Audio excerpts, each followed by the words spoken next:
Hi friends, good evening. Welcome to our someone Kannada traveller channel. ನಾವು ಈಗ ಇಟಲಿಯಲ್ಲಿ ಇಡ್ಲಿ ಅಲ್ಲ, ಯಾವ್ದು ಮಾಡೋಣ ಹೇಳಿ? ಆಮ್ಲೆಟ್ ಮಾಡೋಣ ಬನ್ನಿ. ಆಮ್ಲೆಟ್ ಹೇಗೆ ಮಾಡೋದು ಅಂತ ನೋಡೋಣ. ಈಗ ಬನ್ನಿ. ನೋಡಿ ಗಾಯ್ಸ್, ಈರುಳ್ಳಿನ ಸಣ್ಣಗೆ ಹಚ್ಚಿಟ್ಕೊಂಡಿದ್ದೀವಿ. ಅದ್ರ ಜೊತೆ ಸ್ವಲ್ಪ ಟೊಮೊಟೊ, ಅದ್ರ ಜೊತೆ ಹಸಿಮೆಣ್ಸಿನ್ಕಾಯಿನ ಸ್ವಲ್ಪ ಹಚ್ಚಿಟ್ಕೊಂಡಿದ್ದೀವಿ. ಈಗ ಅದಕ್ಕೆ ಬೇಕಾಗಿರೋದು ಮೇನ್ ಇಂಗ್ರೀಡಿಯೆಂಟ್ ಏನು? ಮೊಟ್ಟೆ. ಮೊಟ್ಟೆನ ರೆಡಿ ಮಾಡಿಕೊಂಡು ಎಲ್ಲ ಸೇರಿಸ್ಕೊಂಡು ನಂತರ ಆ ಮೊಟ್ಟೆನ ಹೊಡ್ಕೊಂಡು ಒಂದು ಗ್ಲಾಸ್ಗೆ ಹಾಕಿದೆ. ಗ್ಲಾಸ್ಗೆ ಹಾಕೋಣ. ಗ್ಲಾಸ್ಗೆ ಹಾಕಿದ್ದಾಯಿತು ಆಗಲೇ. ಗ್ಲಾಸ್ಗೆ ಹಾಕಿದ್ದಾದಮೇಲೆ ನೆಕ್ಸ್ಟ್ ಅದಕ್ಕೆ ನಾವು ಈರುಳ್ಳಿನ ಸೇರಿಸ್ಕೊಳ್ಳೋಣ.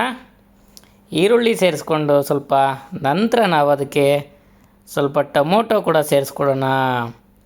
ಸ್ವಲ್ಪ ಟೊಮೊಟೊ ಆದಮೇಲೆ ಸ್ವಲ್ಪ ಖಾರಕ್ಕೋಸ್ಕರ ಹಸಿಮೆಣ್ಸಿನ್ಕಾಯಿ ಹಚ್ಚಿದ್ವಲ್ಲ ಅದನ್ನು ಸೇರಿಸ್ಕೊಂಡು ನಮ್ಮ ರುಚಿಗೆ ತಕ್ಕಷ್ಟು ಉಪ್ಪು ಸೇರಿಸ್ಕೊಳ್ಳೋಣ.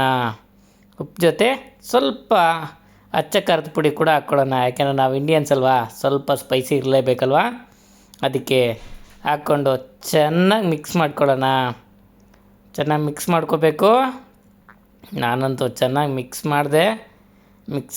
ಮಾಡಿದ್ದಾದಮೇಲೆ ನೋಡಿ, ಸ್ಟವ್ ಮೇಲೆ ತವ ಆಲ್ರೆಡಿ ನಾನು ಬಿಸಿಗಿಟ್ಟಿದ್ದೆ. ತವಾಗೆ ಈಗ ಸ್ವಲ್ಪ ಎಣ್ಣೆ ಹಾಕಿ ಎಣ್ಣೆನ ಸ್ವಲ್ಪ ಸವರ್ತಾ ಚೆನ್ನಾಗಿ ತವಾಗ ಸ್ವಲ್ಪ ಎಣ್ಣೆ ಹಾಕಿದೆ.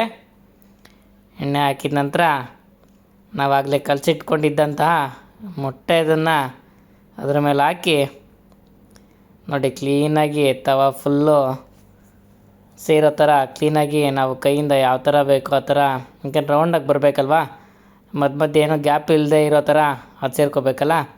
ಹಾಗಾಗಿ ಕ್ಲೀನಾಗಿ ಎಲ್ಲ ಒಂದು ಕಡೆಯಿಂದ ಒಂಚೂರು ಕ್ಲೀನಾಗ್ತಾ ಹಿಡೀಲಿ ಅಂತ ಹೇಳ್ಬಿಟ್ಟು ಕೈಯಲ್ಲೇ ಹಾಗೆ ಹೀಗೆ ಒಂಚೂರೆಲ್ಲ ಅಂದ್ಕೊಂಡೆ.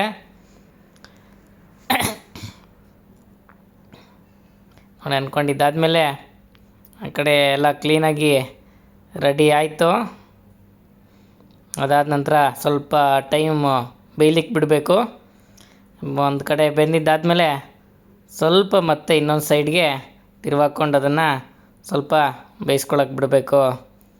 ಒಂದು 2-3 ಮಿನಿಟ್ಸಲ್ಲಿ ನಮ್ಮ ಆಮ್ಲೆಟ್ ರೆಡಿ ಆಗುತ್ತೆ. ನೋಡಿ ಆಮ್ಲೆಟ್ ಹೇಗಿದೆ ಅಂತ. ಬನ್ನಿ ಬಾರಿಸೋಣ.